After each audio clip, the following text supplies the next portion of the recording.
எப்படி பண்ணுவான் வாயில்லாத குழந்தைய? எப்படி பண்ணுவ நீ வாயில்லாத குழந்தைய? அக்டோபர் 31 சங்கர் அப்படிங்கிற இந்த டெய்லர் நங்கநல்லூர்ல ஒரு கட்டையால அடிச்சு ஒரு பப்பியோட முதுகெலும்ப உடைச்சிட்டாரு. அக்கம் பக்கத்துல இருந்தவங்களே அந்த பப்பியை கொண்டு வந்து ப்ளூ கிராஸ் ஆஃப் இந்தியால அட்மிட் பண்ணாங்க. இந்த மாதிரி பண்றது குற்றம், இதுக்கெல்லாம் தண்டனை இருக்கா அப்படிங்கறதே நிறைய பேருக்கு இன்னும் தெரியறது இல்ல. BNF 325 எந்த ஒரு விலங்கை கொன்றாலோ, விஷம் வைத்தாலோ, பலத்த காயம் உண்டாக்கினாலோ, பயனற்றவாறு செய்தாலோ அவர்களுக்கு 5 ஆண்டுகள் சிறை தண்டனை அல்லது அபராதம் அல்லது 2ம் விதிக்கப்படும் அப்படின்னு போட்டிருக்கு. இதே செக்ஷன்ல அவர் மேல ஒரு FIR நாங்க ஃபைல் பண்ணிருக்கோம். முடிஞ்ச அளவுக்கு ட்ரீட்மெண்ட் பார்த்தோம், அந்த பப்பியை எங்களால காப்பாற்ற முடியல.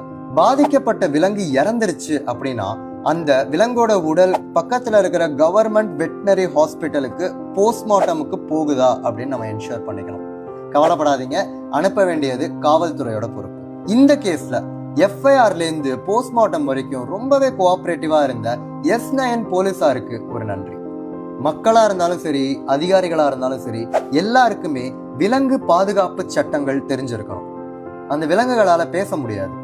அவங்களுக்கு ஒரு அநீதி நடந்தது அப்படின்னா அதை நம்ம தான் தட்டி கேட்கணும்.